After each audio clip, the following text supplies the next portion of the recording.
Keep up.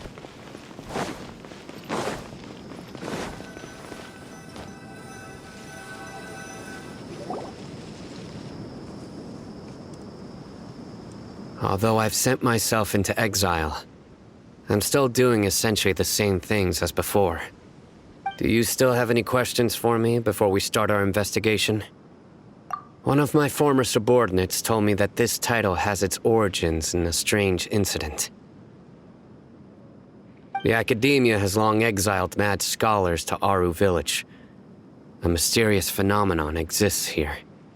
When mad scholars first arrive, they are as incoherent and deranged as before. But after spending some time here, they invariably begin to calm down. Initially, the people of Aru Village greatly resented having to take in the mad scholars. But a strange incident one night changed that. Aru Village was struck by the strongest earthquake in living memory. Seeing buildings on the verge of collapse all around him, the then chief of the village was preparing to take everyone to safety. Suddenly, he noticed a mad scholar crouching in a corner, caressing the ground with his hands. A soft, green light radiated from him, like a divine glow against the backdrop of night.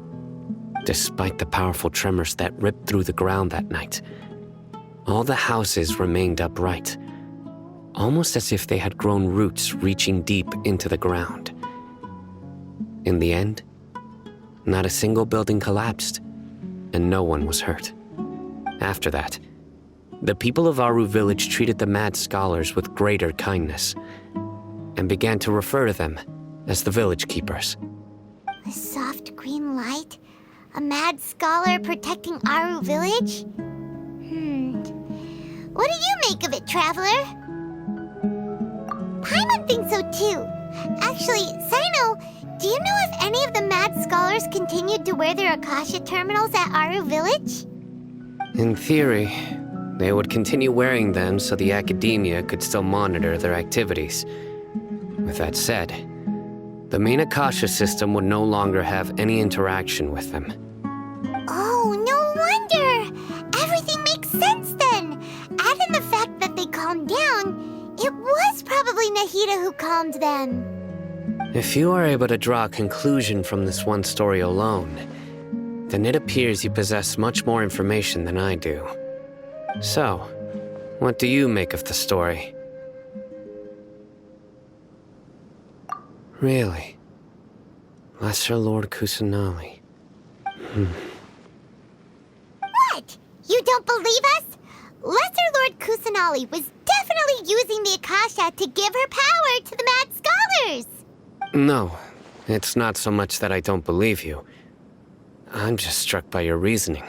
Lesser Lord Kusanali, the current Dendro Archon, is she really active in Sumeru?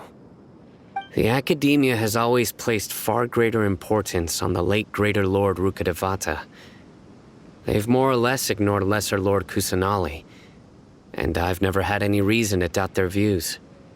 In addition, I've never heard any stories about Lesser Lord Kusanali and her deeds. To me, she might as well have been a god that never existed. No way! Nahida definitely exists! She's a... how should Paimon put it? She's a good Archon who's kind and wise. Even if she... I've spent many years interrogating criminals, so I can easily tell when someone is lying. Good!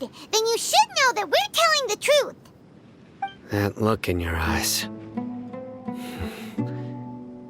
I've never seen that from a liar. You two really must have met Lesser Lord Kusanali. How can this be? To think, our Archon has been amongst us this entire time. Alright, now it's our turn to put our skills to good use for this investigation.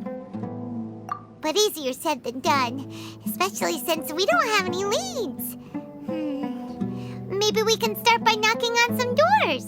Excuse me, are you here to help me find my grandpa? Huh? Who are you? By the sounds of it, a resident of this village. name is Isak. You'll help me find my grandpa, right? Is your grandpa a mad scholar? Hey, don't say that. Grandpa is just Grandpa. Why do you have to call him that? It's not like he's a bad person or anything. The person you're referring to is not a local, yet you are. Why do you call him Grandpa? Grandpa is just Grandpa. He's my family. I heard everything you said to the village chief. Please, you gotta take me with you. I want to find my grandpa. I swear I'll help. I won't be a nuisance.